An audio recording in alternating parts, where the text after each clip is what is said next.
These are not my stories. These stories belong to some very, very special people. And these stories came to me. When I first moved to this area, I didn't know anything about the Japanese-Canadian internment. And although I lived in New Denver, it was 20 years before these stories started to come to me. And they came to me through my work in the Japanese-Canadian Internment Memorial Center, which is a very special museum which commemorates the internment of Japanese Canadians during World War II. These stories started to come to me because I started to ask the seniors questions, and they would answer my questions with a story.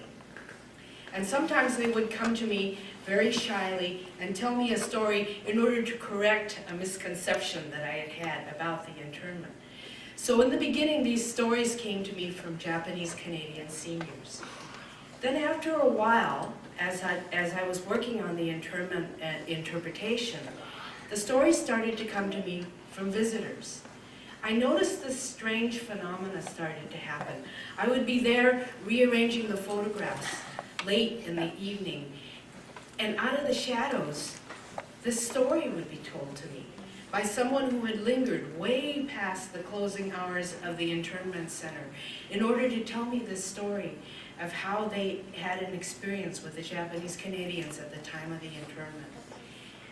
And the story started to come to me in the garden. I'd be sitting there pulling weeds, and I'd hear an elderly gentleman start to tell me a story. You know, there would be this English accent, and there would be this story about the Japanese-Canadian internment. And I'd look up to see this elderly gentleman sitting in the garden, looking at the plants, telling me about a plant that he had gotten during the internment from a Japanese-Canadian internee. And then the story started to come to me when I was in the office. And I'd be sitting there working on the papers, and I'd hear someone say, "Oh, there's his name. See, it's Spike Oda's name." And I'd look up to see blue eyes and a face that didn't look like mine at all. White hair, blue eyes, and a gentleman who would be saying to me, "Spike Oda and I were best friends. We were best friends all through grade school. And I never knew where he went after his family was forced to leave Vancouver. And you know, he was such a good friend. And he's my best friend to today. But I never knew what became of him. I never found him until today. And here's his name on the list of names of the people who were interned in New Denver." And I began to realize that all these stories had something in common, although they were from different people. They were all the stories of children. They were all the memories and stories that were held by people who were young at the time of the internment, who were young at the time of the Second World War. And so when Richard asked me if I would be a part of his Kootenai storytelling project for elementary school children, I thought, okay, I'll put all these stories together in a story, in a children's story, and use the main person as my storyteller to be a young girl who was interned at the time of the internment. And so I'm going to tell you the story of a Japanese-Canadian girl named Kay, who was born in British Columbia in a village by the ocean, but forced to move to New Denver during the Second World War. You know, there were no highways in New Denver at that time. You had to get on a train and take that train all the way to Slocan City. And from there you got on a stern boat. And that stern wheeler took you all the way up the Slocan Lake to dock at Roseberry, where there you got on a truck to take you to New Denver. New Denver had been a boom town at the turn of the century. It was a boom mining town. But at the time of the war, there were only about 300 residents that remained in the whole entire area, including Sandon. And of that population, only about 20 of them were children. But at the time of my story, Kay and her brother Yosh and her mother were forced to move to New Denver along with over 2,000 other children, women, and elderly Japanese Canadians. And this is Kay's story. Kay originally lived in a village called Steveston near Vancouver, BC. And Steveston was a fishing village and had lots of boats and boat builders and a fish cannery. And Steveston had an elementary school and a high school and a Japanese language school. Steveston had a movie theater, restaurants, shops, and several large halls where the grown-ups would go out dancing to a live orchestra. Before Kay was forced to move, she lived in a big yellow house right by the Pacific Ocean, and it never snowed there. So although Kay was 6 years old, she had never seen snow before today.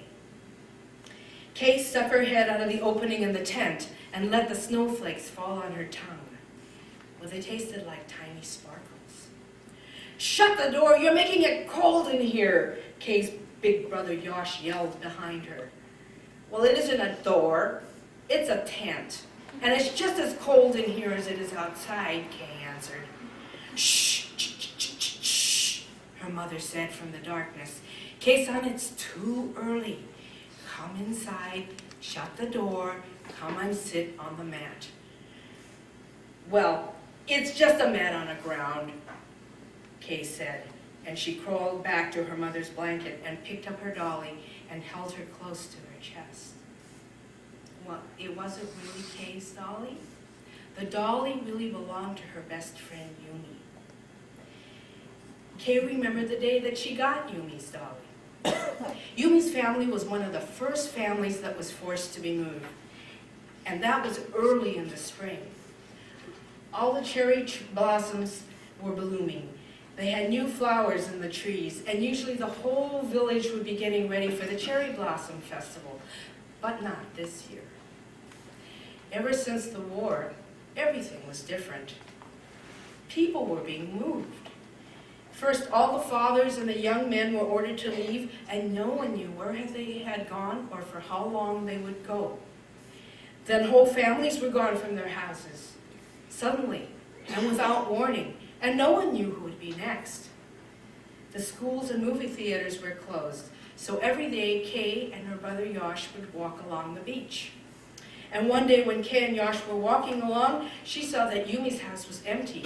All the windows and doors were left wide open, and everything had been taken out of Yumi's house and was left in a pile out on the sand.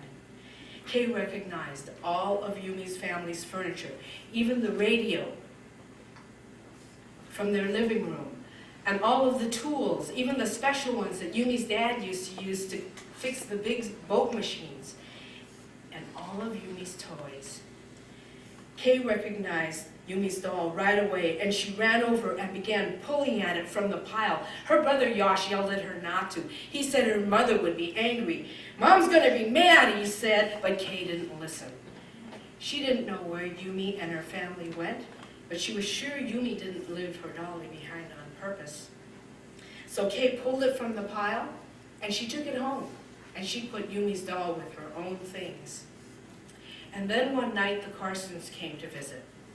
Kay recognized Mr. and Mrs. Carson as the people who lived next to her Aunt Babs, and somehow Kay knew that they had driven all the way down from Vancouver to tell her mom something about Aunt Babs.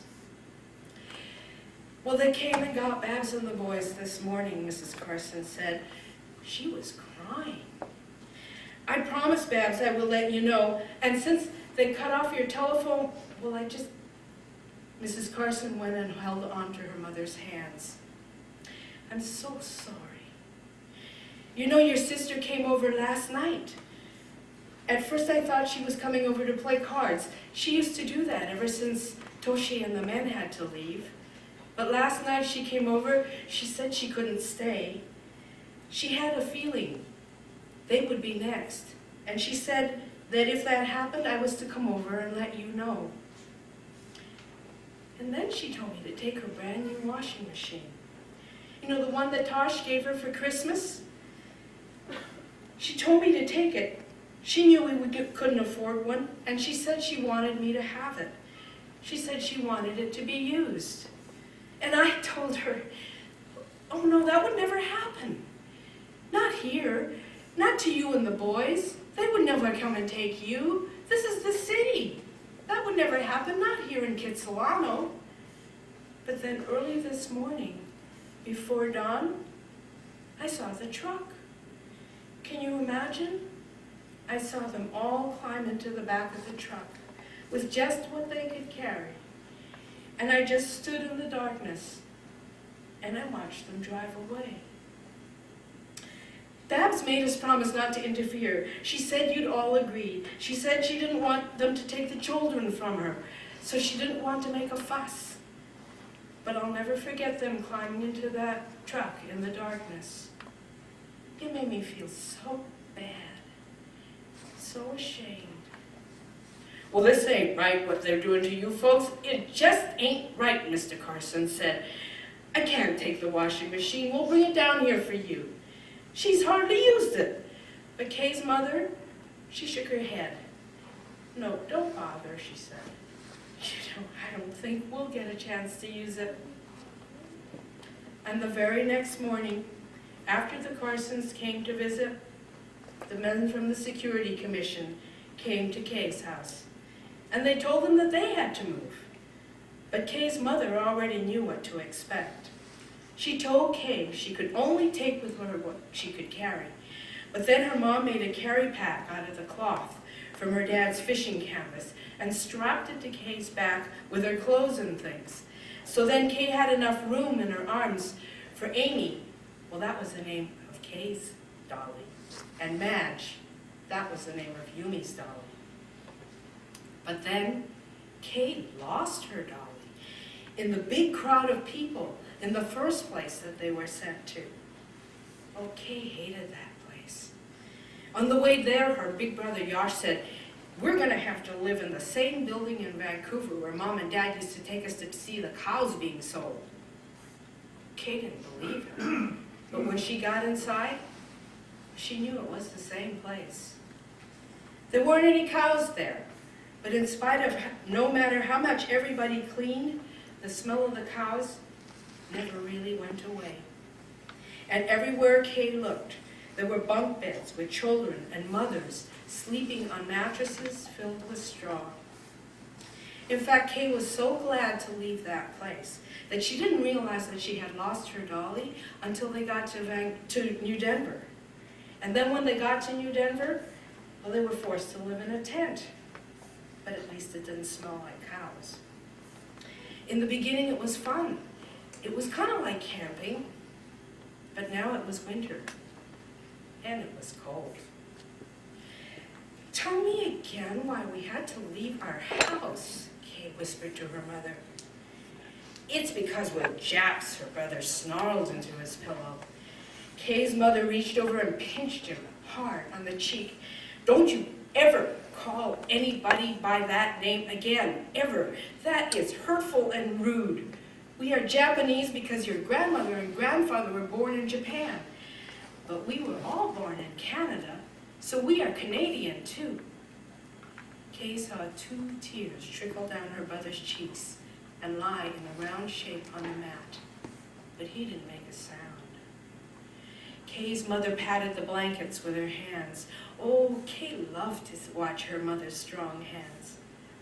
Back home in Steveston, Kay's father was a fisherman and he had his own fishing boat, and Kay's mother worked in a factory cleaning fish with a lot of other mothers in a big fish cannery. And everyone in the village, well, they looked Japanese. But except for some of the really old grandparents, everybody was born in Canada. And Kay, she was born in a big hospital in Vancouver. Kay's mother said, I know you miss your house and your friends, but for now this is where we have to live. Well, soon we will move into a house.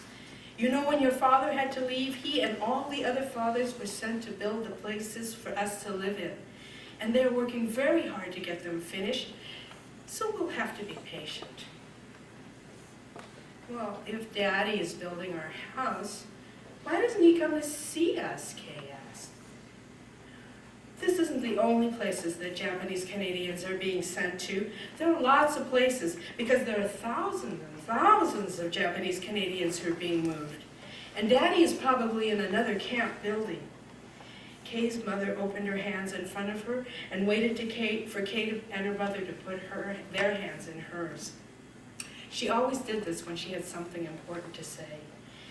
You see, Japan and Canada are at war, so all of us are being moved from our houses by the ocean to the mountains. And we have to live in a tent right now because New Denver does not have enough houses for all of us. Everyone is doing the best they can.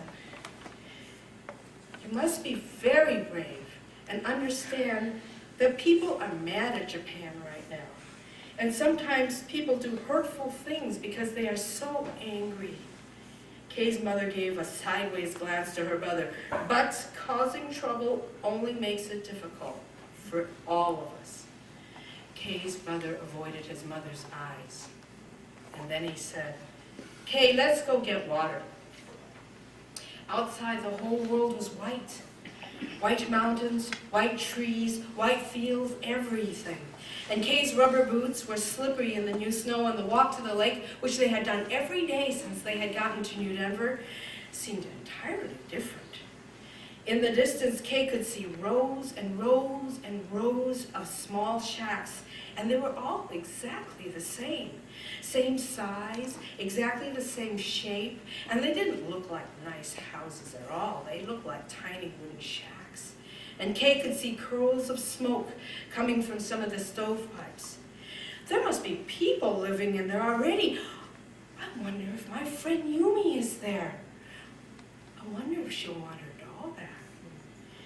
At the lake, Yosh dipped the metal bucket into the water, and Kay had never seen a big lake until she came here. Some days it was so still, it looked like glass. And some days there were little waves, and it almost looked like the ocean, but it didn't have any shells. Kay wondered what would happen to her brother's shell collection back home. He had lots and lots of shells all along the windows of his bedroom, and had even won an award for his special shell. Kay was not allowed to touch any of them. When they got back to the tent, Kay's mom was pulling clothes from a bag. Yosh, Kay-san, here, you put on some more clothes. Your sweaters and your heavy jackets over so you won't catch cold, because we're walking to the arena for breakfast. Can't I just go play, Yosh complained. Breakfast first, then play, his mom answered. And in the hockey arena, people were already lining up for their porridge. Well, Kay didn't like porridge. She liked cinnamon toast and scrambled eggs and bacon. But today, the hot bowl of oatmeal covered with milk and sugar, well, it tasted good. And then suddenly, in the line of people, Kay saw, well, Yumi! Yumi! And Kay was up and running toward her friend. Yumi! Yumi, I knew I would find you. Yumi! Look, here's your doll, Madge. See, I saved her for you, see? And the two girls were jumping up and down, hugging each other, and then hugging the doll, and then hugging each other again, laughing and crying at the same time. And over breakfast, Yumi told Kay that she and her mother lived on one of the shacks, and that they had to share it with another family with 4 kids, and that the shacks only had 3 small rooms. It's yucky. There's no room for anything. The other kids are babies and they cry all the time, Yumi said. And there's no electricity and no water and no bathroom, and you have to go to the outhouse. Well, at least it's better than living in a tent, Kay started to tell her friend all about their tent by the lake when Kay's mother interrupted. Kay-san, we're finally moving out of the tent. We must go back and get our things. And Yumi-san, your mother told me how to get to your place, so once we're settled, I will bring Kay over for a visit. Say goodbye for now, girls. You'll see each other this afternoon, I promise. And as Kay hurried out the door with her mother, she turned back to wave back to her best friend, and she saw the doll waving back from her best friend's arms. When they got to the tent, Yosh was already packing his things into his carry sack.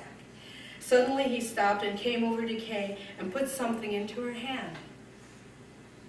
It was a shell from his collection.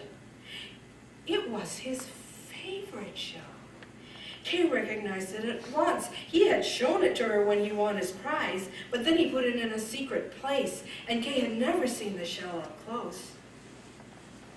It was beautiful. Kay could see why he had won a prize. The shell fit right in her hand, and it was curled into the shape of a spiral, the soft yellow color of the sunshine outside. And inside, it glowed like a pearl. I saw you this morning give Yumi back her doll, Yosh said. So I want you to have this.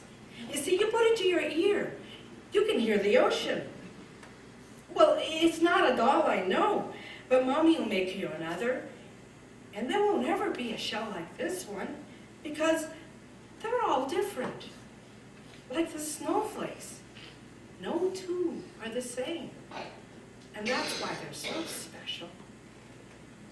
Kay put the shell to her ear and she listened. And the sound of the ocean filled her heart with love for her brother and her mother and her father and her best friend Madge and her best friend Yumi and a dolly named Madge.